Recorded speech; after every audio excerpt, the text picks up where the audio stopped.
gentlemen, welcome back to another episode of the Good Old-Fashioned Philly Wrestling Podcast. My name is Rick Smooth. I'm here with Alan Fenstermaker, and we're going to talk a little bit about what's going on in pro wrestling. Alan, I watched Raw this week, and I'm coming to a conclusion after talking with some of the guys in Team Philly and talking with you about it, is I'm at the point now where I can't watch WWE anymore.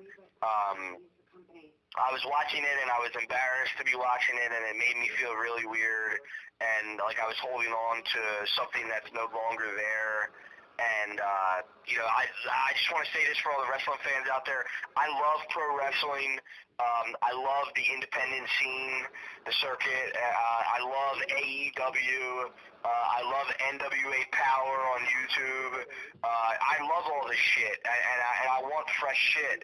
But I can't get down anymore with what's going on with WWE. Yeah, and that just seems like a very stale brand now too, because I know for a while like WWE was starting to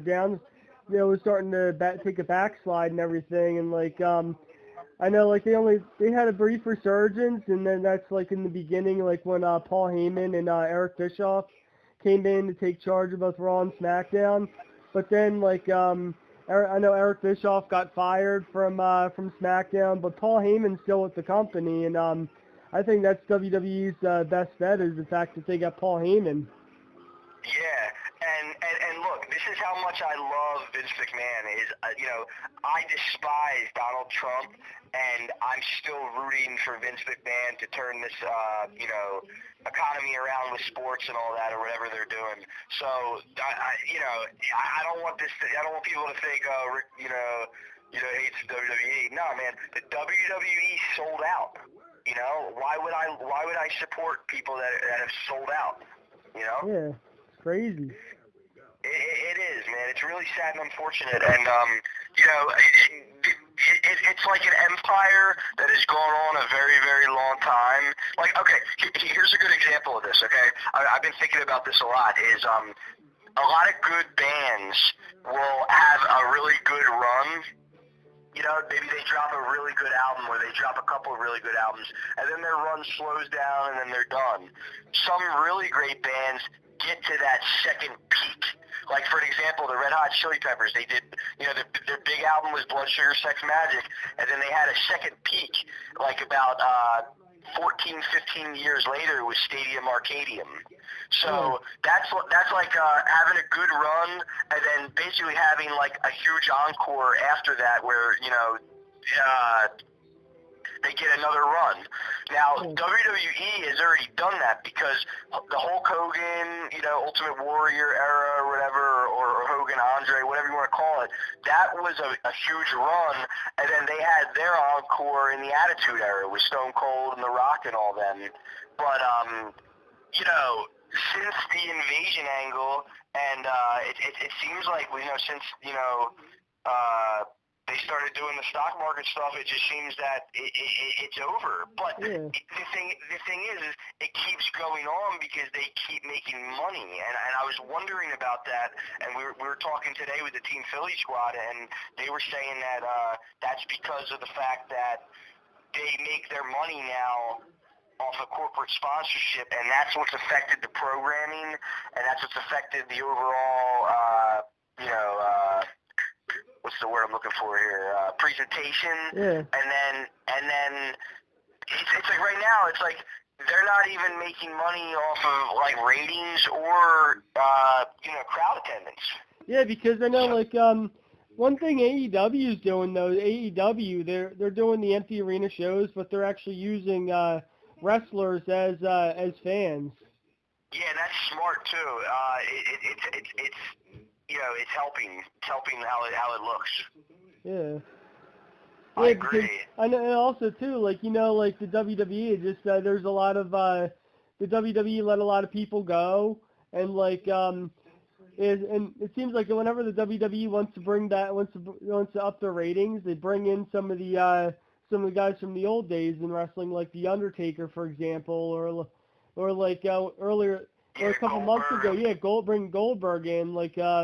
I know Goldberg is way past his prime, and I remember the one match in Saudi Arabia. They had the Goldberg versus the Undertaker. The match like literally sucked. So many botched moves, it was ridiculous. Yeah, somebody could have really got hurt in that match too. So a lot of those guys are now out too. Is Goldberg's out? I heard Brock Lesnar's out now too. So basically, they're cleaning house, and we heard about all the releases and all that stuff that have been happening lately. So yeah.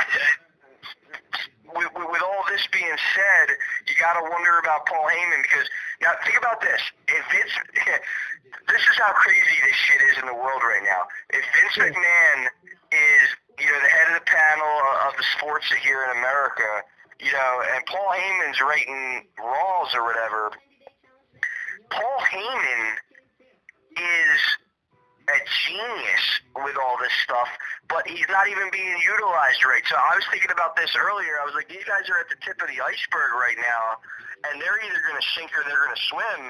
And, at this point, I think the whole world, at least the whole country needs them to swim. Yeah. And look, if we're in a certain time period where we need revolutionaries to step up to help save the economy, to help save sports or live events, I would say Vince McMahon and Paul Heyman are the right guys to be in that panel, if you ask me. Mm-hmm. But here's the situation: is if WWE is not going to let Paul Heyman do what he does best, Paul Heyman needs to make as much money as he can there and get the fuck out of there. And what I'm hoping for, Paul, if you're out there and you're listening, hopefully you are, because I know we're sending you a lot of these videos. Please consider this for wrestling fans. Come back to the arena and please start something new. If it's not, I love ECW, but everybody's saying that ECW cannot be brought back. Maybe there's truth to that. I don't know. But please come back and start something fresh at the arena because the wrestling fans out here need it. And obviously, Vince is doing this fucking McDonald's bullshit when it comes to pro wrestling. That's just not working anymore because of the corporate sponsorships. Now, I look forward to watching AEW every week. I really do. And it's so weird with this quarantine because sometimes I'll catch it, right at 8 o'clock, and then other times I'll forget what time it is. I won't even know what time it is, and then I'm like, shit, I just missed an hour of this when I was looking forward to it all week. Yeah. But AEW, at least it's been fresh, and at least they're letting people be heels. Like Britt Baker and MJF right now are the two best heels in the business, without a doubt. I challenge anybody to challenge me on that. And then also, there's a lot of other stuff going on in the indies, which is totally worth it. Worth checking out. But actually, right now, the indies are on a standstill with the whole COVID-19 pandemic and all, too. That's true. So, pretty much, it's kind of hurt the business altogether, and because I know the only promotions that are actually running right now are AEW and WWE. I know I did see some stuff with MLW and all, too, but that's the thing, too. I even said this, keep saying this over and over again, too. Whenever people talk about wrestling these days, all they ever really talk about is WWE and AEW, but in my opinion, MLW has what it takes to be one of the big players in the wrestling business and all, because they have the talent, they have the ability to put together some kick-ass shows. Because for example, at the 2300 Arena, the 2 years in a row in Philly, MLW had a sold-out crowd there. Yeah, I don't know how hard it is to sell that building now, because it didn't seem like it was, at the old ECW shows, you couldn't even, move. It was shoulder to shoulder, you know what I mean? Yeah. But nowadays, it's a couple hundred people is a sellout there, you know what I mean? Yeah. I'm looking at my MLW poster right now from Fightland, Saturday, February 1st, which was, I guess that was the last MLW show I was at, right? Yeah, I was at that one too. Okay, and I'm looking at Conan, I'm looking at Davey Boy Jr., I'm looking at Brian Pillman Jr. There's some good guys on this poster. Jacob Fatu. Yeah. MLW does have a lot of talent right now, you know what I mean? Mm-hmm. Yeah. And I'm looking at some of the Japanese guys that we gave rise to. You know, there's definitely some talent down there. I think that, you know, when I watch them on YouTube, I got to admit, I kind of fast forward to the stuff that I want to see. Like the lineage guys are where it's at. Yeah. You know, like when it comes to wrestling right now on the indies, wherever the lineages are, the Pillman Juniors, the Davey Boy Smith Juniors, the Von Erichs, you know, all them kind of cats is the stuff that I'm interested in, because I'm interested to see, you know, how the old school is going to be presented in a new way. Yeah, like that's what we got to do. We got to bring back the old school in order to like save wrestling.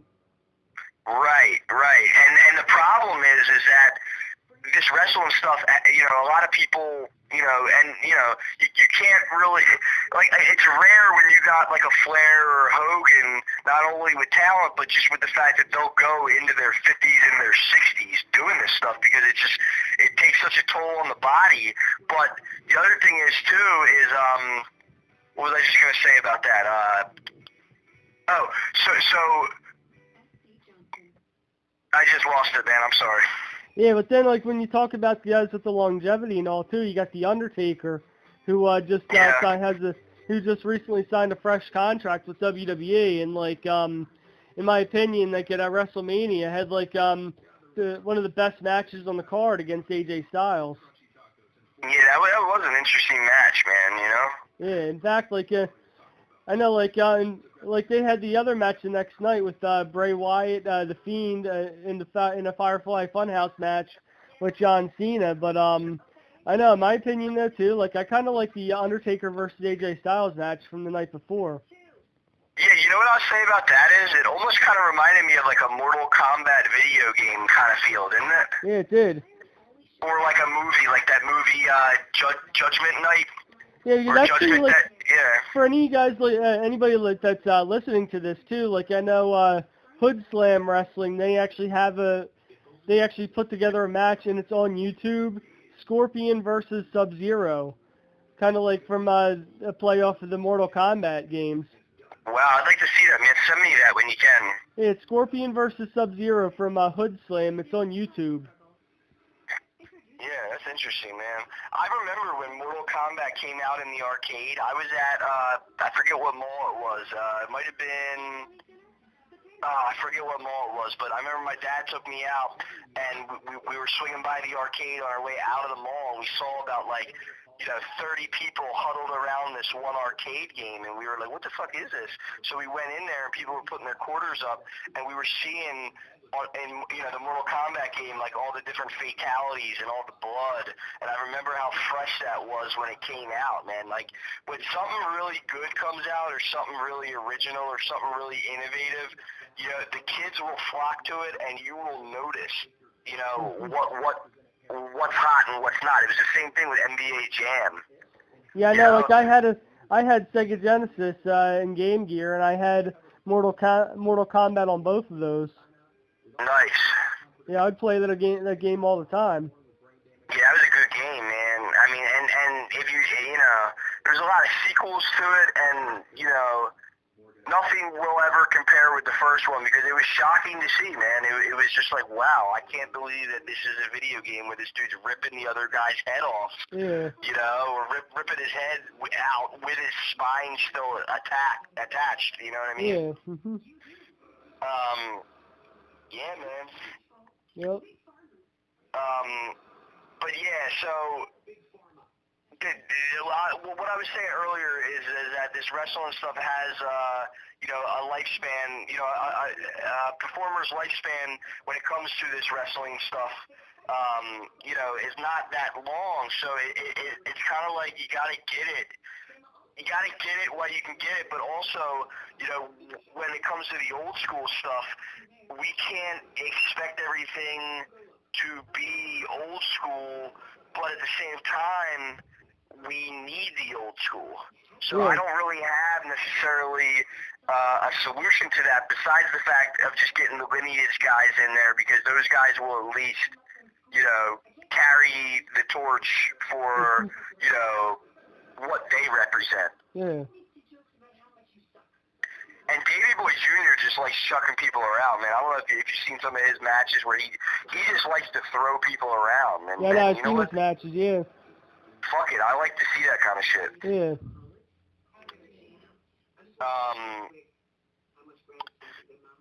So something I've been doing, which has been fun, is just going on YouTube and just watching all these different shows, and I watch them on my TV, and it's been cool. I ordered a couple videos from Cornette the other day. I like getting some of those shoot interviews. I got a shoot with Cowboy Bill Watts that was like 2 discs. I think each disc was like an hour and a half or 2 hours or something like that.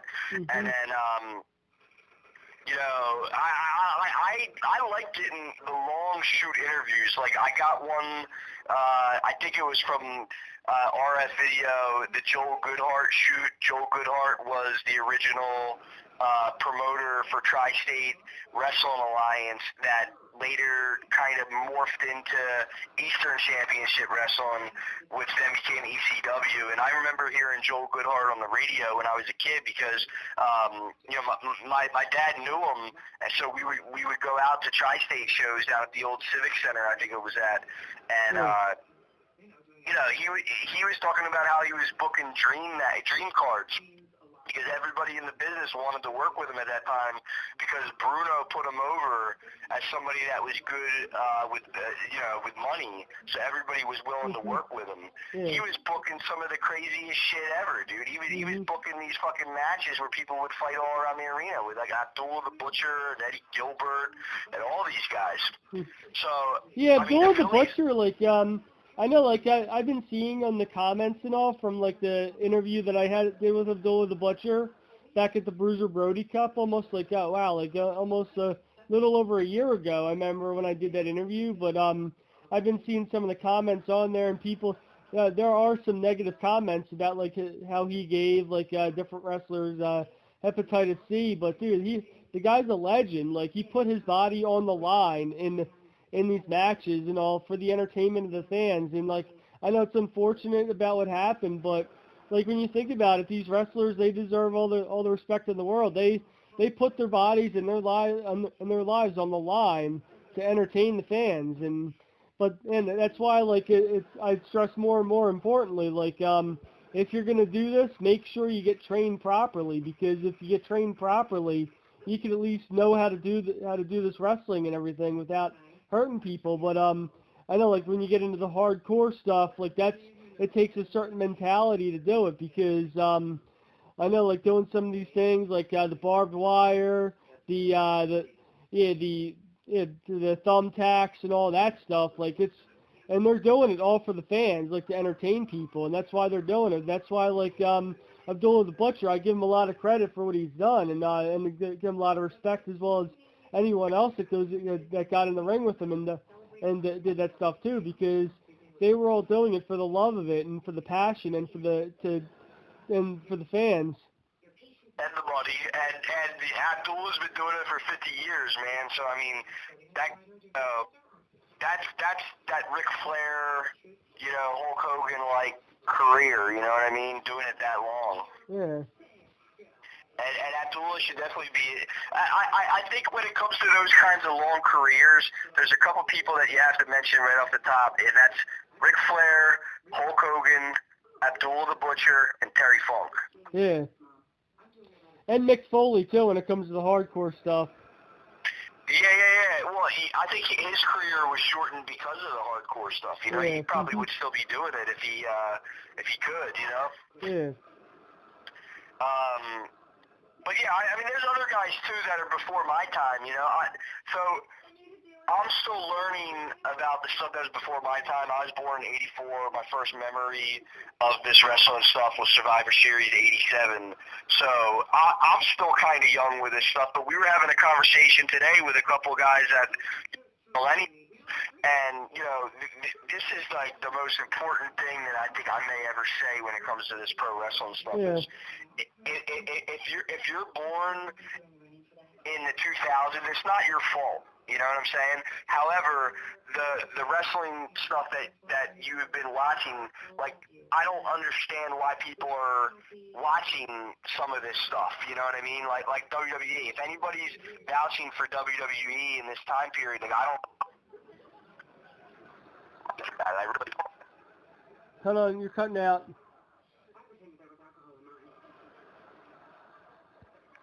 All right, cool. Sorry about that, people, for the technical difficulties. Back on the house line, man. I'm becoming an anti-cell phone person, and I'm back on the house line. So, okay, my phone might go out again because I'm on a different phone and the battery's low. But if you're a millennial and you're out there and, you know, you think that this wrestling stuff is good that's going on right now with WWE and all that, I highly recommend keep tracing the stuff back further in time. Learn as much as you can. I'm still doing the same stuff, but, you know, luckily I was born in '84, so I was able to catch the golden era. And believe me, it was the golden era.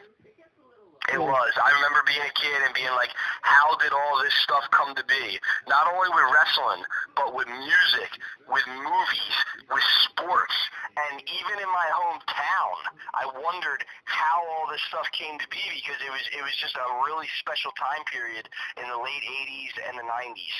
Yeah. So if you're a millennial wrestling person or whatever, a fan or a worker or any of that stuff, please keep tracing the stuff back because, I mean, just because you know about the Attitude Era doesn't mean that you know about the Hogan era.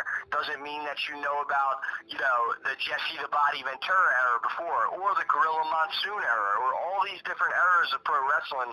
All of it is important because if you know, like, for example, this is the shit that Cornette was talking about, and I honestly think it's true, and I've seen this with music too. If you think that what's going on today in WWE is good, then you're going to then pass that along to your children one day, and your children are going to think that it's good too, and that cycle is going to keep continuing. But that's the cycle that is going to trickle down and water down the product over years. It's already as watered down as it could possibly be right now. However, I said that with music in 2004, and look at what's happened with music since then. It just keeps getting more watered down. Like, it's like when you think it can't get any worse, it does. Yeah. So it's very important for, you know, the millennial wrestling people to really understand this. Cornette's not trying to chop your balls off. He is chopping your balls off, but that's because a lot of these guys are doing it to themselves. So these guys have to be the ones that take the responsibility and learn about their influences. Yeah. Is there anything else you want to say, Alan? No, that's about it. That's about all I got right now, too, man. I'm gonna keep at it with this wrestling stuff, man. God bless the indies. You know, all this stuff. You know, I love pro wrestling, so I gotta stick with it. But I'm officially boycotting the WWE's product until something changes, you know, drastically about, you know, all this shit. The presentation. But Vince, if you're out there listening, man, I love you, man. I'm not trying to dish your product, but you guys have left me no choice. However, I am rooting for you all day. We're trying to turn this economy around, so more power to you. Paul Heyman, if you're out there, you know how I feel, man. Get back to the ECW arena, man. All right, thanks, guys, for tuning in. Cool.